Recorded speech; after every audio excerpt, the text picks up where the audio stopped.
Assalamualaikum warahmatullahi wabarakatuh. Kali ini saya akan menjelaskan single order quantity, yaitu jumlah pesanan tunggal. Ini sering disebut dengan newsboy problem, masalah pengantar koran gitu ya. Karena dia adalah memberi gambar yang jelas berkaitan dengan persoalan single order quantity ini. Model pesanan tunggal mengenai perencanaan dan kontrol dari inventory barang yang hanya punya satu kali pemesanan. Ini cuma satu kali pemesanan untuk suatu periode. Jadi ini barang pesan untuk periode tertentu dan hanya dapat digunakan untuk memenuhi demand selama periode tersebut. Jadi pesan sekali dan dia memenuhi permintaan selama satu periode tersebut. Itu gambaran mudah ada koran tadi.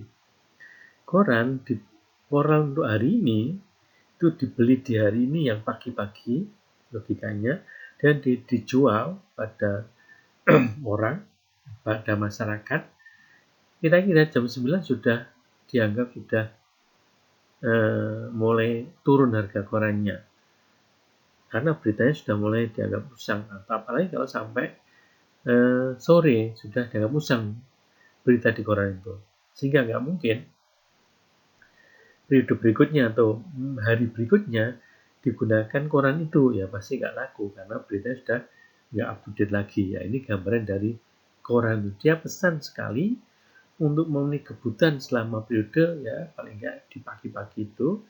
Setelah itu sudah dia nggak akan mungkin pesan lagi dan demand-nya dipenuhi oleh pesanan yang tadi. Jadi ini adalah pesan tunggal sebanyak berapa, single order quantity itu sebanyak berapa dia pesan untuk sekali pesan saja. Oke. Single order quantity ini cocok digunakan ketika yang pertama terdapat demand dengan interval yang panjang atau jarang permintaannya atau pemakaiannya, bisa seperti itu. Ini contohnya item promosi atau mode yang dipesan oleh retail store. Artinya dia itu item untuk promosi atau untuk mode. Dia dipajang saja, maka dia punya masa yang panjang. Dia akan mengubah pajangannya itu mungkin sekian bulan atau tahun gitu ya, baru akan diganti pajangannya. Dan juga untuk spare part, untuk maintenance repair. Jadi spare part dalam mobil, misalnya aki saja ya, itu mungkin butuhnya 2 tahun sekali gitu ya. Jadi panjang. Atau sudah motor itu 2 tahun setahun sekali mungkin ya, aki keringnya atau businya itu saja setahun lebih. Saya dulu kalau saya itu lebih dari setahun ya busi baru diganti itu. Saya kayaknya beli busi sendiri nggak berani, paling di waktu bersih-bersih di servis itu cek butuh ya sudah beli itu saja. Dan juga untuk trompet juga kemudian ya mungkin setahun sekali dia di menjelang tahun baru biasanya.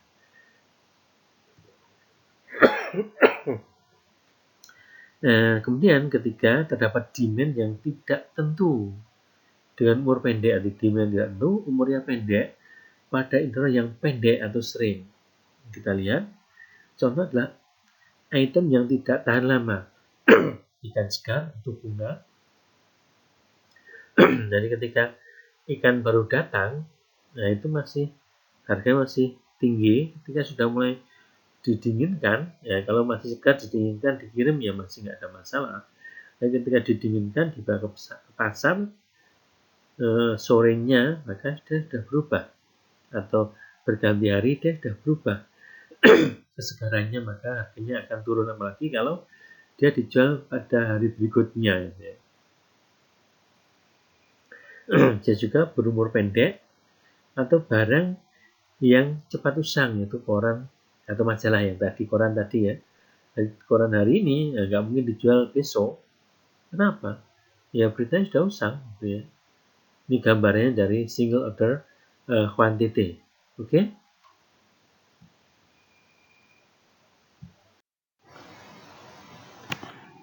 Oke, barang dipesan di awal periode dan tidak ada pemesan berikutnya pada periode tersebut. Jadi di awal periode dia pesan, kemudian dia tidak akan melakukan pemesan lagi di periode itu. Ini gambaran dari single order quantity tadi. Pada kondisi demand permintaan lebih besar daripada jumlah yang dipesan, maka akan muncul opportunity profit loss. Jadi dia kehilangan kesempatan untuk mendapatkan laba. Nah, karena ketika demand-nya lebih tinggi, dia tidak bisa memenuhi otomatis, sehingga dia kehilangan kesempatan untuk mendapatkan laba. Keadaan berikutnya itu ketika demand-nya kurang dari order size. Artinya apa? Bahwa terjadi stoknya itu berlebihan. Maka stok overstock dan dia rugi. Satunya kehilangan penjualan untuk dapatkan laba, satunya dia rugi karena banyak stoknya masih banyak gitu.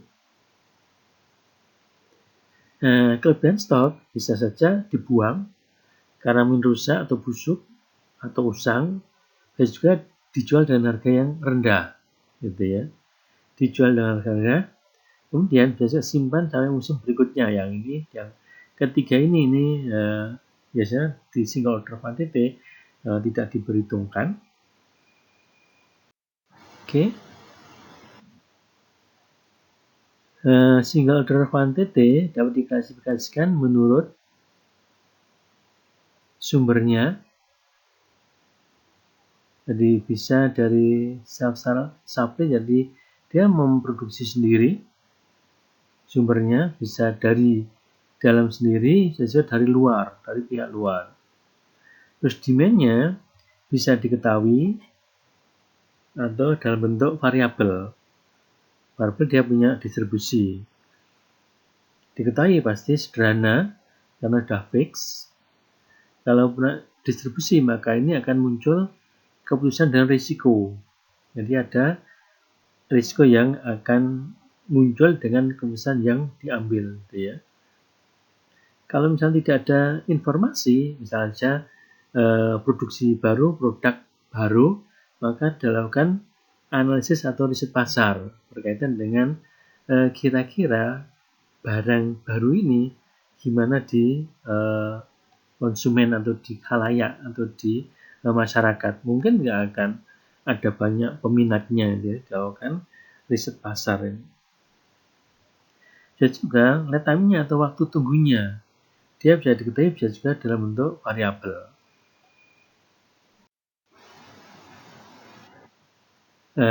Demand dan waktu tunggunya diketahui.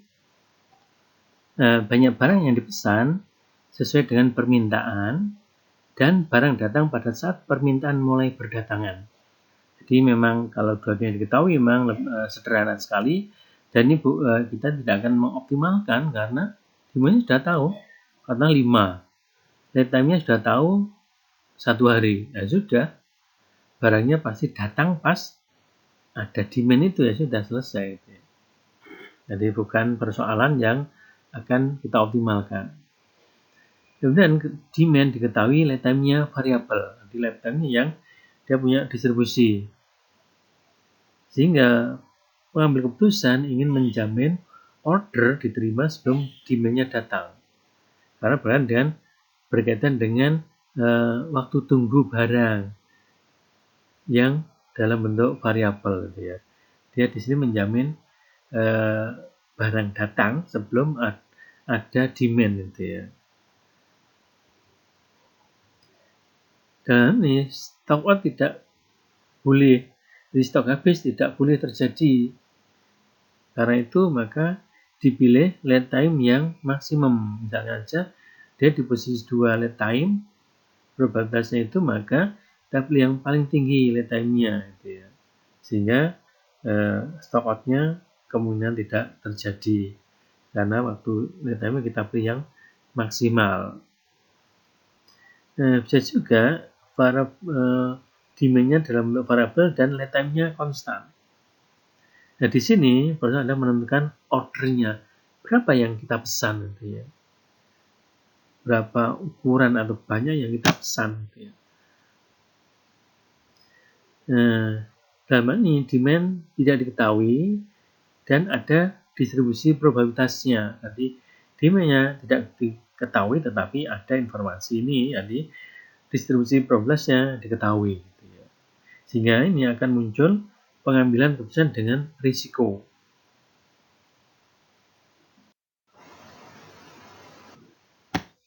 Order size dipilih, jadi ukuran order dipilih dengan harapan mendapatkan maksimal expected profit, artinya laba harapannya adalah maksimal. Kenapa harapan? Karena sifat dari distribusi tadi, distribusi probabilitas tadi membuat ini adalah hanya laba harapan maksimal yang kita, bukan harapan, tapi bukan laba saja, tapi laba harapannya itu ya. Jadi bukan maksimal laba, tapi maksimal laba harapan. Jadi laba yang bukan sebenarnya, karena sudah kita kalikan dengan probabilitasnya itu ya. Atau meminimalkan expected cost, itu biaya harapannya kita minimalkan.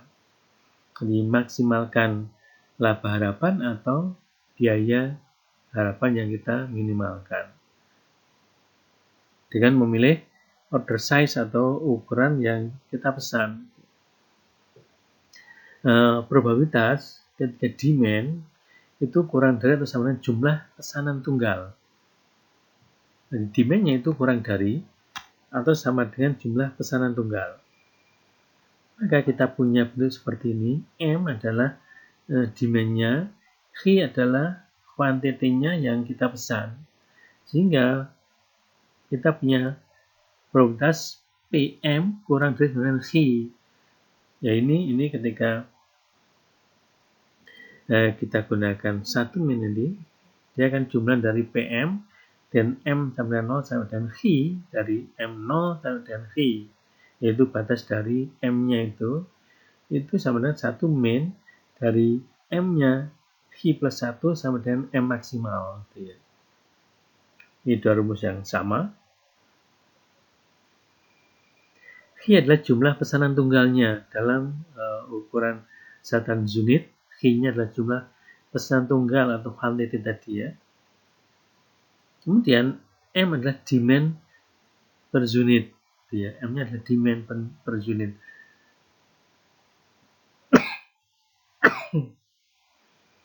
Jadi nanti bedakan M ketika kita bahas single order quantity dan M ketika kita bahas cost yang probabilistik, fixed order size yang probabilistik gitu ya. Karena M adalah permintaan selama waktu tunggu. Oh, di sini adalah dia permintaan gitu. Itu saja karena kita pesan sekali saja. Dan PM adalah probabilitas demand sama dengan M unit. Sedangkan M maksimal adalah demand maksimal. Maksudnya demand maksimal adalah kita punya historis penjualan, maka demand tertinggi di situ adalah M max itu. Oke, ini probabilitas demand lebih dari jumlah pesanan tunggal. Kalau tadi kurang dari jumlah pesanan tunggal, yang ini lebih dari. Nah, ini adalah bentuk formulanya. P dengan M lebih dari V.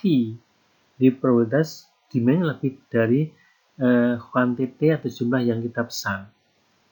Yaitu jumlah PM dengan M-nya dari V plus 1 sampai dengan M maksimal. Itu sama dengan 1 min jumlah M dari 0 sampai dengan V PM ini ya. Ini sama. Yang kalau dengan yang tadi itu ketika demand-nya kurang dari, ini lebih dari jumlah pesanan tunggalnya. Nah, nanti kita punya susunan dari tabel payoff-nya. Jadi di tabel ini di sebelah kiri atau di sisi di kolom strategi ada H0, H1 sama dengan HM. Maksudnya kita sudah punya informasi bahwa strategi atau pesanan tunggal yang sudah kita lakukan itu sebanyak 0 sampai dengan M. Ini sudah ada informasi 0, H0, H1 sampai dengan HM. Ini ada informasi. Jadi kita milih strategi yang mana? H0, H1 atau HM. Dan yang di sisi baris ada M0. M0 adalah kejadiannya. Yang di atas adalah probabilitasnya. Probabilitas state of nature-nya artinya kejadian. Di PM adalah probabilitas terjadinya M0 itu ya. Sedangkan M0 adalah kejadian M0. Jadi misalnya saja kita lihat ketika kita menggunakan strategi H0 kemudian terjadi M0, maka kita punya nilai F H0 M0, yaitu nilai ketika kita menggunakan strategi H0 dan terjadi M0, yaitu F H0 M0. Berikutnya, ketika kita gunakan strategi H0 kemudian terjadi M1, maka kita punya F H0 M1. Oke. Dan juga sampai dengan ketika kita gunakan H0 maka terjadi kejadian MN. Maka kita punya F H0 M0. Oke. Dan dari sini dari kejadian-kejadian itu yaitu bisa ketika kita gunakan strategi H0 bisa terjadi M0, bisa M1, bisa sampai dengan MN. Sehingga kita nanti punya expected value, nilai harapannya ada E H0. Nilai harapan E H0-nya adalah bahwa nanti F H0 M0 itu kita akan dengan probabilitas terjadinya M0. Nah, nanti dijumlah dengan F H0 M1 kalikan dengan probabilitas terjadinya M1. Kita jumlah sampai dengan F H0 MN, kita akan dengan probabilitas terjadinya MN yaitu PMN. Kita jumlahkan, kita dapatkan nilai harapan dari H0 itu E H0. Jadi expected value H0 adalah E H0 gitu. Dan juga untuk H1. Nah, H1 nanti kita akan dengan strategi kita pilih H1 bisa terjadi M0. Maka kita punya nilai F H1 M0. Ketika kita menggunakan strategi H1 terjadi M0, maka nilainya adalah F H1 M0 dan seterusnya analog seperti yang tadi. Nah, dari sini expected value nanti kita tergantung kita apa kita akan mencari laba. Maka kalau laba maka expected value kita pilih yang paling besar. Kalau dia adalah biaya maka expected value kita pilih yang paling kecil. Maka itu adalah max-nya expected value dan min-nya expected value. Oke. Ini adalah dia menggunakan nilai ekspektasinya. Nah, ini keterangannya. F HI MJ adalah hasil dengan strategi HI dan demand real terjadi adalah MJ. Jadi permintaan terjadi adalah MJ. Kalau laba, ya, stoknya kurang,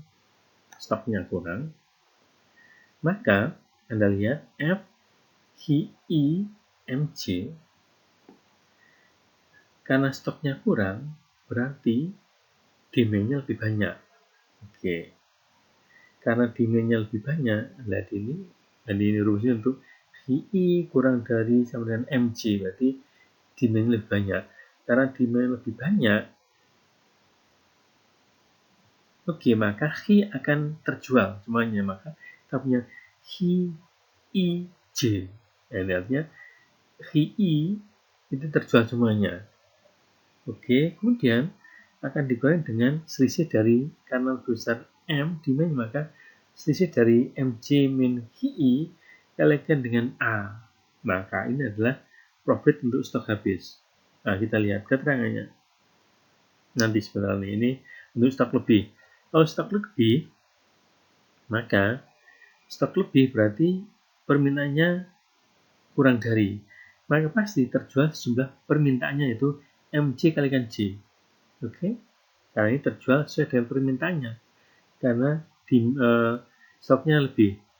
Sehingga ini sisanya HI min MC itu dikalikan dengan L ini ya. Oke. Ini untuk yang stoknya lebih.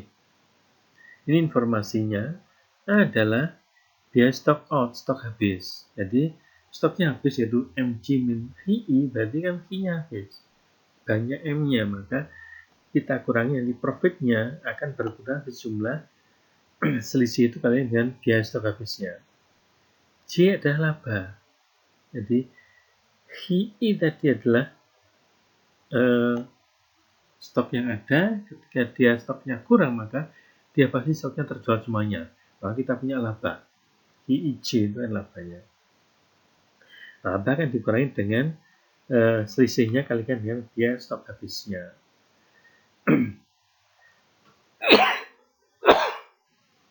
Nah, maaf. Sedangkan L adalah rugi karena tidak digunakan. Kenapa? Karena tadi stoknya lebih, maka HI min MC adalah kelebihan stok. Ini dikurangi dengan rugi yang muncul ya, ketika tidak terjual. Ini ada rumusnya seperti ini. Nanti secara logika itu mudah sebenarnya. Ini Anda nggak perlu menghafalkan rumusnya, itu sudah bisa dipahami ketika kita melihat perusahaan secara logis itu ya.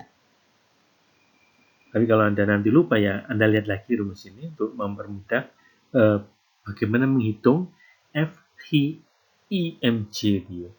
Baik stoknya kurang maupun stoknya lebih. Stok kurang maksudnya apa? Nah, misalnya gini, stok kurang itu strateginya adalah H0 misalkan 5. Terjadi adalah M1 adalah 10. Nah, berarti kan stoknya kan kurang. Ya. Dan juga kalau stok lebih berarti H1 strateginya adalah 10. Terjadilah M0 adalah 5. Itu ya. Nah, itu bisa terjadi seperti itu. H ada single order quantity ke I. MC adalah tingkat demand ke J. Oke.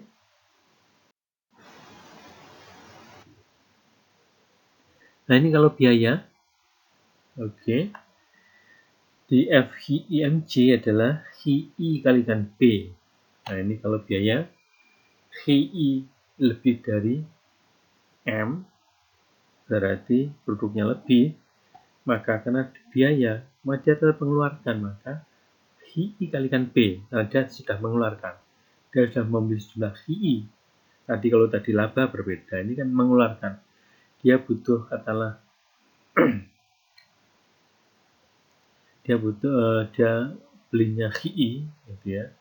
Demand-nya kurang dari, tetap saja dia sudah beli HI gitu ya. Oke. Kalau produknya kurang, Anda lihat nanti HI itu kurang dari MC. Maka Anda tetap beli HI tadi beli ya, di HIP. Tetap Anda beli dulu HIP-nya sama dengan yang di atas. Plus ini kan biaya kan, maka ditambah dengan MC min HI. Ini selisihnya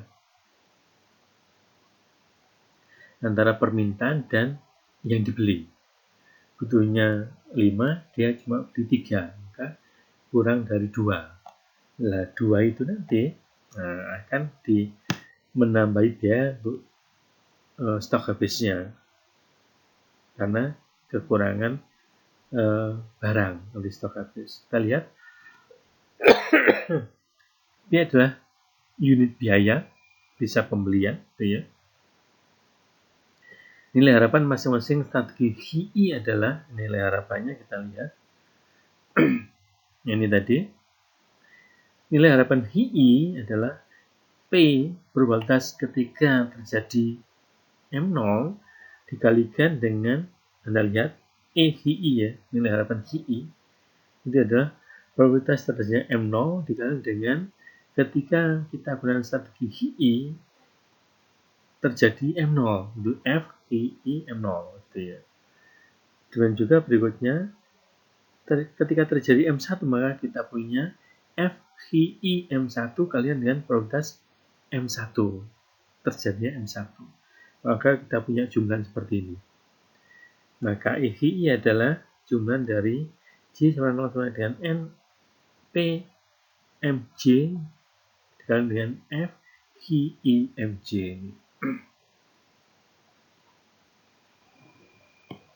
Oke. Nah, ini contoh 2. Kita lihat contoh 2. Ini ada contoh 2-nya, yaitu suatu pedagang.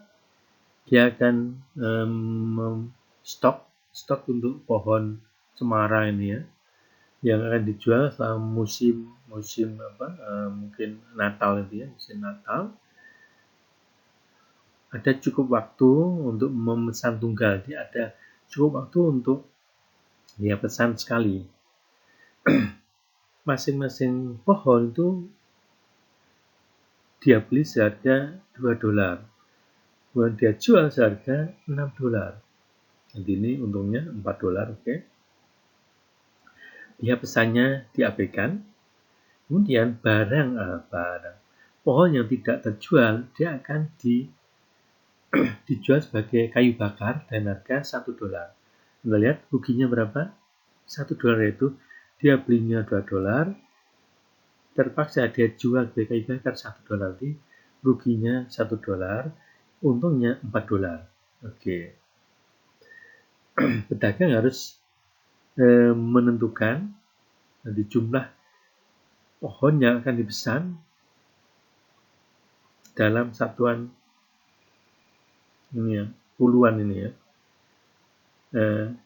dan informasi permintaannya selama artinya ini ada historis penjualan, maka distribusi permintaan selama musim itu ada di tabel ini di bawahnya ini. Nah, terus pertanyaan adalah berapa banyak pohon yang akan dibeli gitu ya, atau berapa banyak pohon yang akan dipesan. Jadi informasinya tabelnya adalah permintaan 10 itu probabilitasnya adalah 0,1. Permintaan 20 probabilitasnya adalah 0,1 juga, dan seterusnya. Oke, kita diminta untuk menentukan berapa banyak pohon yang akan dipesan. Oke, dari soal yang sebelumnya kita identifikasi sehingga akan muncul informasi seperti ini, yaitu bahwa kalau dijual itu harganya $6, belinya $2, sehingga kita dapat untung $4. Ketika tidak terjual dalam bentuk pohon tadi, maka dia dijual sebagai kayu bakar, yaitu harganya $1, sehingga ruginya adalah $1. Oke, kemudian kita lihat bagaimana menghitung, Anda lihat tabel itu ya, menghitung nilai payoff di dalam tabel itu ya. Jadi ada 40, ada 30 dan seterusnya itu. Nah ini kita lihat di yang ketika strateginya adalah 60. Maksud dari strateginya 40 adalah bahwa kita memilih 40 yang akan kita beli. Kemudian dari 40 itu, nah ini bisa state of nature itu artinya bisa terjadi bahwa demand ada 10, bisa 20, bisa 30, bisa 40, bisa 50, juga bisa 60 itu yang di atas itu ya. Nah, kita hitung untuk yang kita strateginya adalah 40 gitu. Yang saya beri merah itu ketika strateginya 40, real yang terjadi adalah 20. Misalnya seperti itu. Maka kita dapatkan bahwa ketika strateginya 40, kita beli 40, kemudian terjual 20.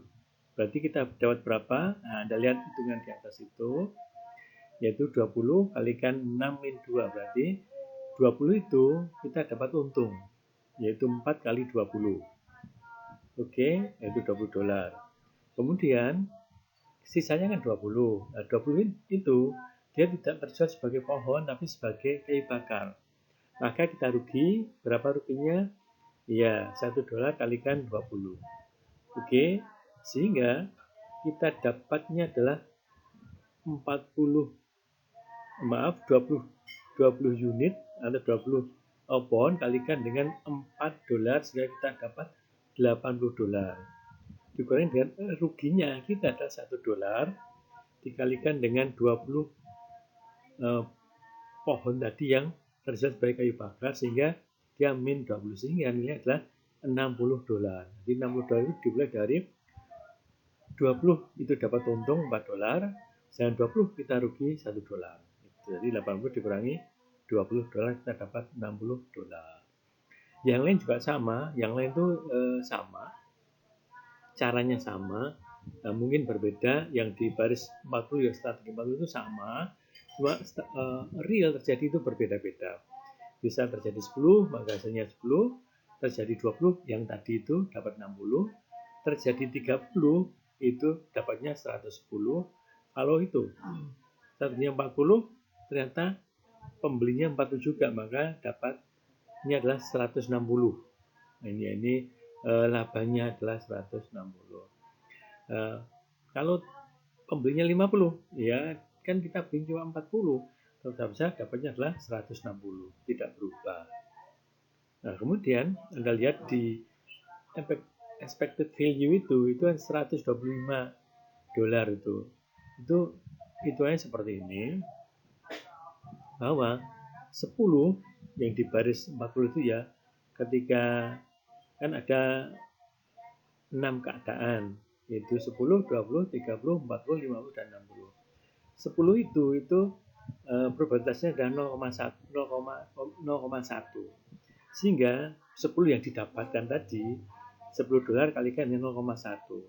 Dan ditambah dengan $60 yang tadi sudah kita hitung, dikalikan dengan 0,1. Dan 110 kalikan dengan 0,2, 160 kalikan 0,35, 160 kalikan 0,15, 160 kalikan 0,1.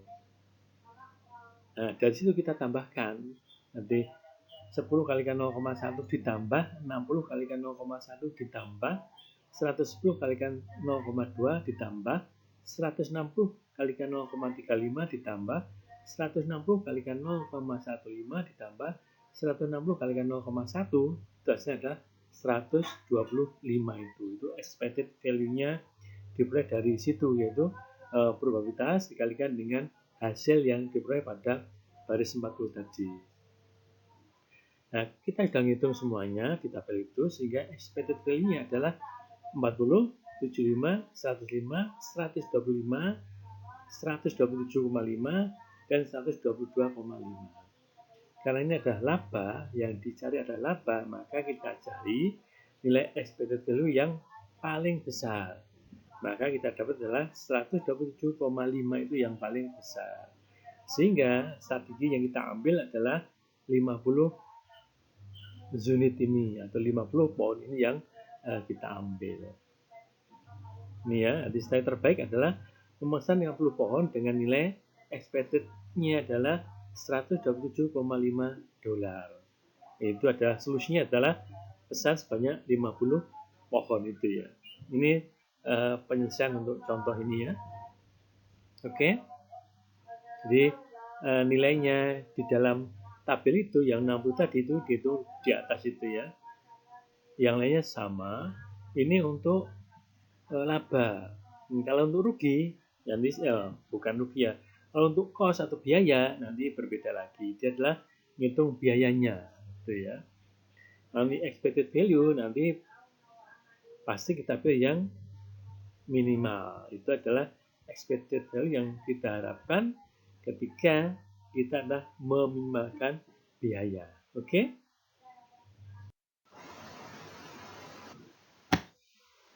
Order size dipilih, jadi ukuran order dipilih dengan harapan mendapatkan maksimal expected profit, artinya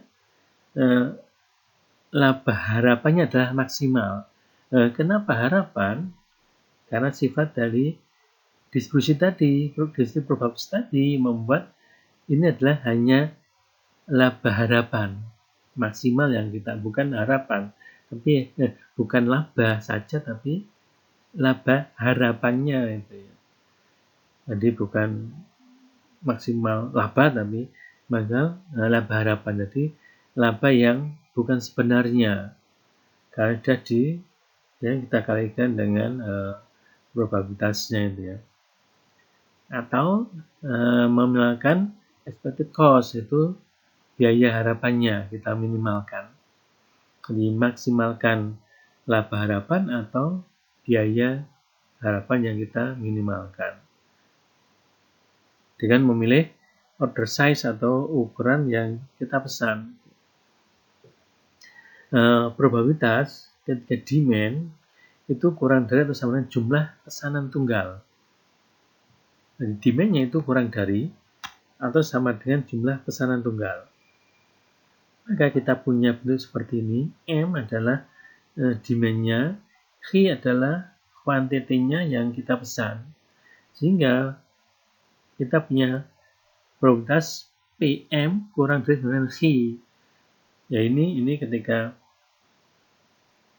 kita gunakan 1 min ini, dia akan jumlah dari PM dan M sampai 0 sampai dengan Q, dari M0 sampai dengan Q, yaitu batas dari M-nya itu sama dengan 1 min dari M-nya Q plus 1 sama dengan M maksimal.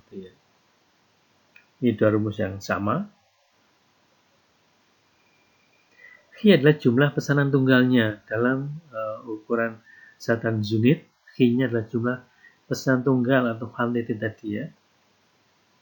Kemudian M adalah demand per unit ya. M-nya adalah demand per unit.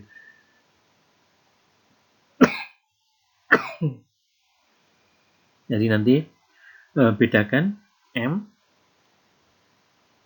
ketika kita bahas single order quantity dan M ketika kita bahas cost yang probabilistik, fixed order size yang probabilistik gitu ya. Karena M adalah permintaan selama waktu tunggu. Oh, di sini adalah dia permintaan gitu. Itu saja karena kita pesan sekali saja. Dan PM adalah probabilitas demand sama dengan M unit. Sedangkan M maksimal adalah demand maksimal. Maksudnya demand maksimal adalah kita punya historis penjualan, maka demand tertinggi di situ adalah M max itu.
Oke. Jadi expected cost, nilai harapan biayanya adalah dari biaya pembelian, kemudian ditambah dengan biaya stok habis, nilai harapan stok habisnya. Ini adalah biaya yang mungkin, yaitu dividen dan nilai harapan stok habisnya, biaya stok habis. Ini rumusnya. EC dan PH, yaitu dia beli dengan harga P sejumlah H. Oke.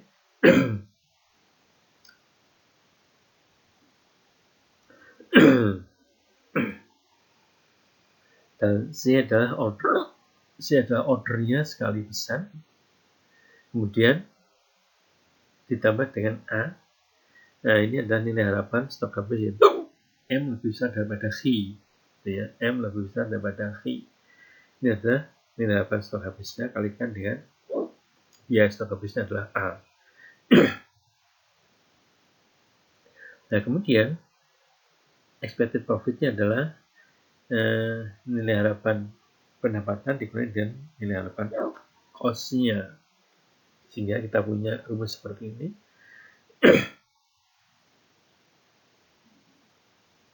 Ini ya, dengan ada biaya stok habis, C-nya adalah biaya pesan, M-nya adalah demand-nya, permintaannya, F adalah PDF dari demand,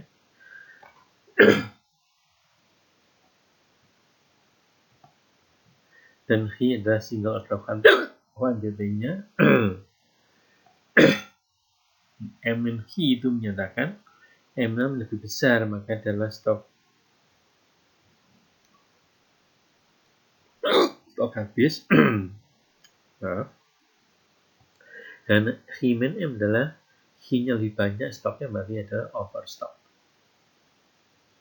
P-nya biaya pembelian, P1 adalah harga jualnya. Maka kita punya P dengan M lebih dari H, berarti permintaan lebih besar, berarti terjadi probabilitas stok habis. Kalau yang kita pakai cost yang probabilistik adalah PS ya. Probabilitas stock out. V aja salvage value atau nilai yang dapat diselamatkan. Yang tadi kayu, jadi pohon cemara belinya $2. Kalau nggak laku dijual sebagai kayu bakar dengan harga $1. Maka harga $1 ini adalah salvage-nya, ini bisa diselamatkan.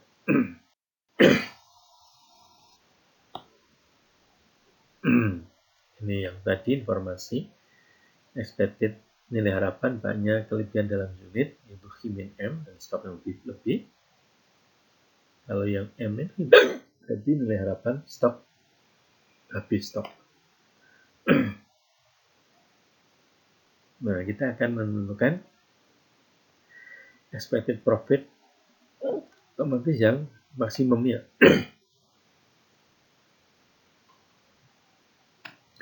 Ketika kondisi continue, nah ini kita pakai turunan DEP, nanti D dari expected profit bagi dengan DH, karena kita mencari H berapa yang akan mengoptimalkan itu ya.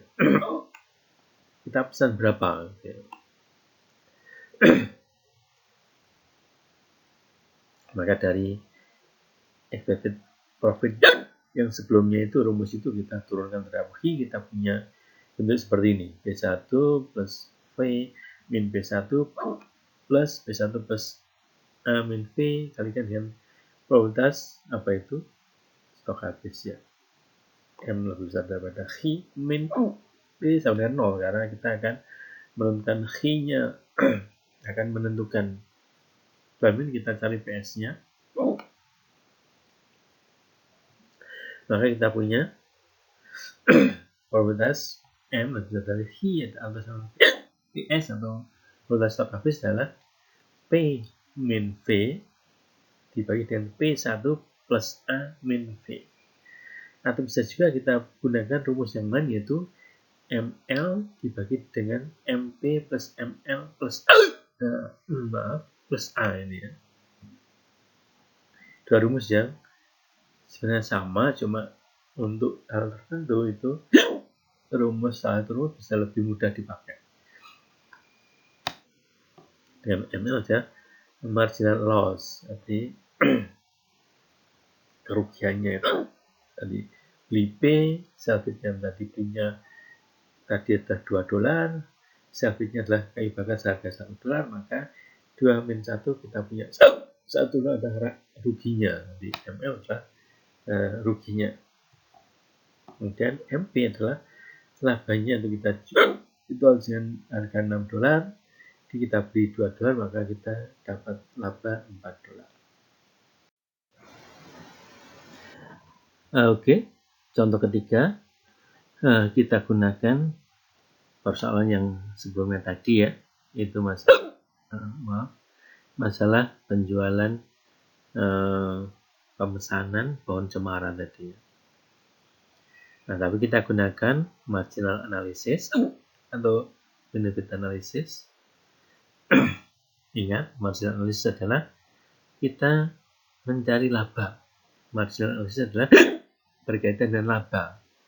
Kalau tadi expected value itu bisa laba, bisa biaya. Kalau ini adalah laba saja. Untuk biayanya nanti kita punya cost analysis. Oke, kita punya informasi ini, kita beli harga $2, kita jual $6, yaitu P1 tadi ya. V sell bid adalah harga ketika sudah stoknya sudah over itu ya. Jadi kayu bakar tadi seharga $1. Sehingga kita gunakan rumusnya adalah PS sama dengan P min V dibagi dengan P1 plus A min V. Maka kita akan dapat angka PS, probabilitas stok loss-nya adalah 0,2. Kemudian dari tabelnya adalah tabel yang kita punyai. Maka kita saya tambahkan di kolom yang ketiga adalah PS-nya, ini probabilitas stok habisnya. 0,9 itu maksudnya adalah kejadian 10 itu adalah 0,1. Maka kejadian stok habisnya berarti 0,9. Oke. Jadi kejadiannya 10, maka kalau dia cuma dia order 10, maka ya kalau terjadi 20, terjadi 30, terjadi 40, terjadi 50, terjadi 60, maka ini adalah 90. Jadi terjadi 20-nya 0,1, 30-nya 0,2, sehingga kalau kita jumlah sampai 0,6, karena ini kan 1 kan, jadi totalnya adalah 1, kita kurangi dari 0,1, maka kita punya probabilitas stok habisnya adalah 0,9. Maksudnya gini, atau gampangnya gini, Anda pesan 10, ternyata kejadian 20, demandnya 20, maka probabilitasnya adalah 0,1. Kejadiannya 30, probabilitasnya 0,2, sehingga kejadian di atas 10 adalah 0,9, maka ini adalah PS adalah 0,9. Kita lihat berikutnya.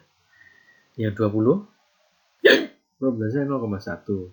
Maka kejadian yang di atas 20, kalau dia kan sudah beli 20, oke, kejadian 10 nggak ada masalah.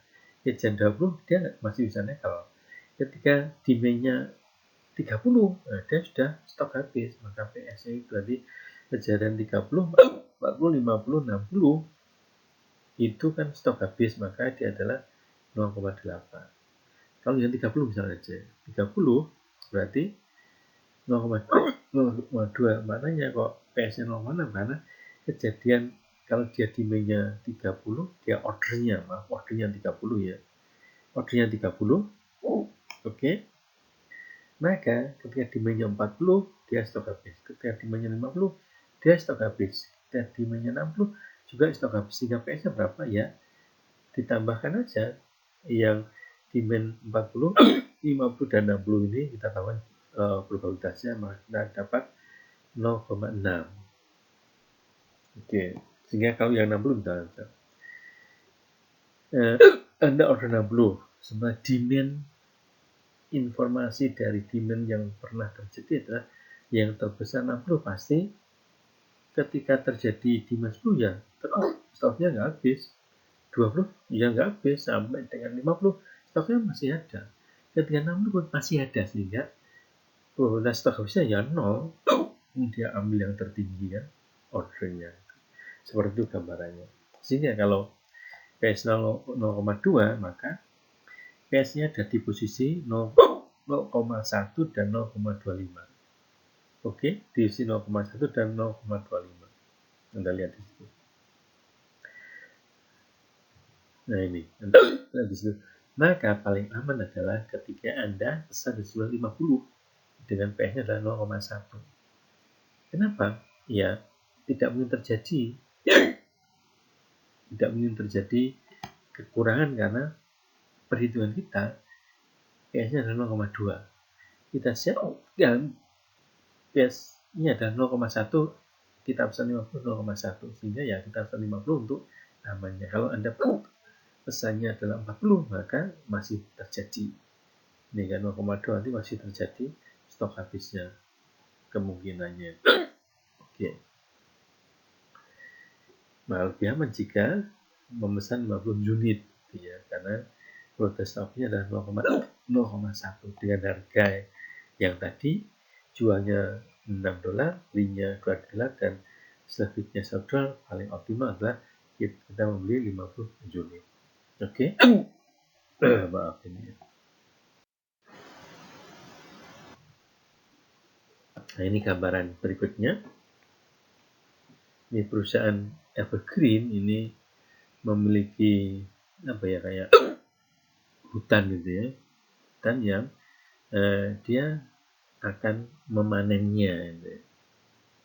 Jadi dia punya katalah perkebunan gitu ya, maka dia akan memanen dan menjual pohon-pohon itu. Nah, perusahaan ini dia memperkirakan biaya untuk memotong dan menggergaji itu adalah $2,5 per pohonnya. Kemudian biaya untuk mengantarkan ke retail itu adalah $0,5 per pohonnya. Jadi memotong dan gergajinya itu $2,5. Kalau dia kirim ada $0,5 ongkosnya per pohonnya. Kemudian perusahaan itu akan mendapatkan $5 per pohonnya, artinya dia dapat atau pendapatannya adalah $5. Nah, jika pohonnya sudah dipotong ternyata tidak terjual, maka dia rugi total. Artinya apa? Kalau sudah dipotong tetapi tidak terjual, maka dia pasti tidak biaya penyimpanan tidak akan terjadi jika tidak terjual. Jadi dia kehilangan biaya untuk memotong dan menggergaji, yaitu $2,5. Biaya pengirimannya tidak terjadi. Kemudian ini ada historis permintaan, distribusi permintaan, ada tabel nanti. Ini ya. Ini ada historisnya, yaitu 10.000, 20.000 sama dengan 50.000 dengan probabilitasnya adalah 0,1, 0,2 dan seterusnya. Nah, ini pertanyaan adalah berapa pohon yang akan dipotong sehingga nanti dapat profit yang optimal dia. Dengan permintaannya adalah kelipatan dari 10.000. Itu 10.000, 20.000 dan seterusnya. Kita lihat biaya potong dan gergaji ada $2,5. Biaya pengirimannya $0,5, harga jualnya $5. Oke. ML-nya itu rugi.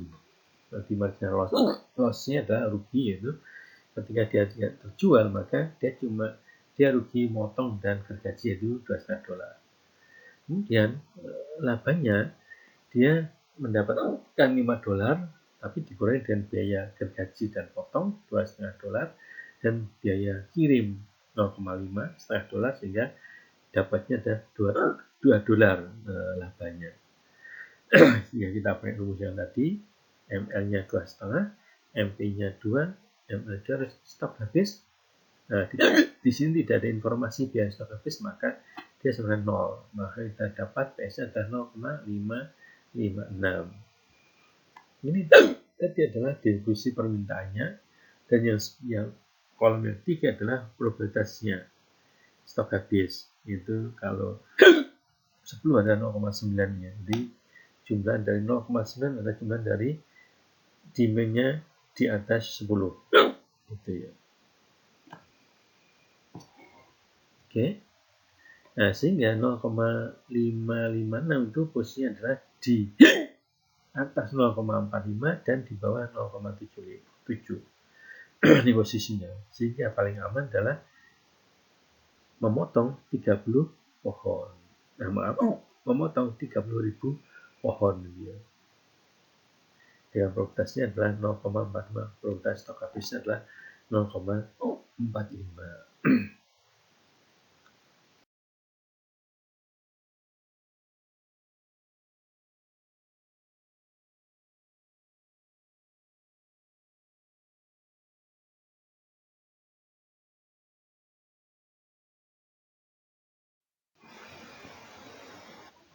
Selanjutnya adalah cost analysis. Jadi yang tadi sebelumnya adalah margin analysis, yaitu berkaitan dengan laba. Kalau cost berkaitan dengan biaya. Sebelumnya margin adalah expected value, bisa laba, bisa biaya. Oke. Ini barang untuk penggunaan internal. Nilai harapan dengan minimal expected cost. Jadi expected cost adalah biaya pesan ditambah dengan biaya pembelian ditambah dengan biaya stok habis dikurangi dengan nilai harapan yang bisa diselamatkan. Ini rumusnya di bawahnya itu.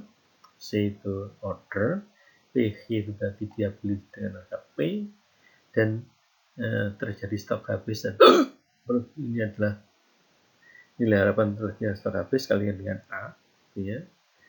Ini nilai harapan kelebihan stoknya dikali dengan V, ya. Terus kemudian diringkas dari seperti itu.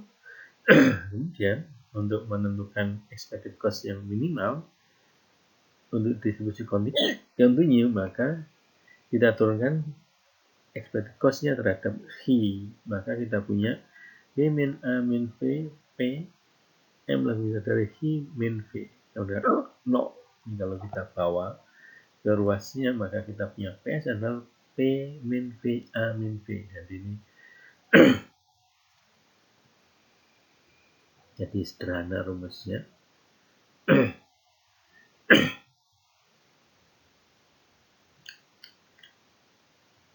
Jadi probabilitas stok habisnya adalah rumusnya P min V, A min V.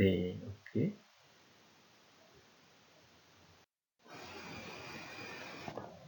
Jika permintaannya berdistribusi normal dengan min itu M bar dan deviasi standarnya adalah ini ya, sigma itu ya, maka single order quantity dengan expected cost terendah ditentukan dengan ini ya, I asterisk sama dengan M bar plus sigma Z. Jadi single order quantity dengan expected cost terendah ditentukan dengan I asterisk sama M bar plus sigma Z. Oke. Ini contohnya. Nah, contoh 5 yaitu departemen store yang besar, dia akan membeli AC sentral yang baru, dan dia punya informasi bahwa AC sentral itu mempunyai lifetime, itu waktu hidupnya adalah 12 tahun ya. Diperkirakan dia punya waktu bisa beroperasi adalah 12 tahun. Maka manajer memutuskan untuk menentukan kira-kira berapa kompresor yang akan dibeli setelah bersamaan dengan pembelian AC sentral. Jadi si manajer dia akan menentukan berapa kira-kira kompresornya, spare part dari kompresor itu yang akan dibeli bersama dengan beli ACC sentralnya. Kenapa seperti itu? Nah, ini kita lihat. Jika dia beli kompresor pada saat dia membeli AC sentral, maka harganya adalah $100. Jika membeli ketika sudah tidak bersamaan dengan membeli AC sentral, maka artinya adalah $1.000. Tadi perbedaannya jauh. Ketika dia beli bersamaan, memang biasanya produk yang mahal, misalnya pesawat ya, itu spare part-nya pasti juga mahal, tapi dia akan murah ketika beli bareng dengan beli pesawatnya. Ketika sudah pesawat dipakai rusak, nggak punya spare part, maka dia akan beli, maka harganya akan tinggi ya, seperti ini. Kalau beli bersamaan cuma $100, kalau beli ketika sudah habis stoknya, maka dia harus merogoh kocek sebesar $1.000. Nah, ini tabel distribusi kegagalannya. Jadi dia gagal bisa 1, bisa 2, bisa 3. Dengan probabilitasnya adalah itu. Probabilitas kegagalannya. Ini dihitung selama 12 tahun ya. Lifetime dari AC sentralnya dengan biaya instalasi itu diabaikan gitu ya. Dan juga dengan nilai salvage-nya juga diabaikan. Nah, berapa kira-kira kompresor yang akan dibeli? Gitu ya. Dan tadi kita lihat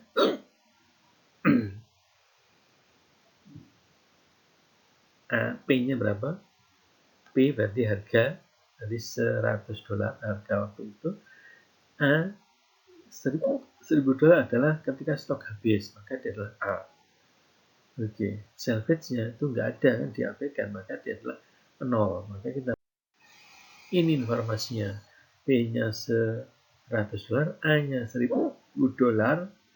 Nah, maka kita punya ruang PS adalah P min V, A min V. Karena V-nya adalah 0, nggak ada informasi, diabaikan, maka kita punya PS-nya adalah 0,1. Kalau kita lihat PS di situ, di kolom yang ketiga, maka 0,1 posisinya di antara 0,05 dan 0,4. Sehingga paling aman adalah dia berpisah di sejumlah 2 kompresor. Oke, jadi berusaha dengan membeli kompresor bersama dengan AC sentralnya sejumlah 2 unit saja. Oke, terima kasih.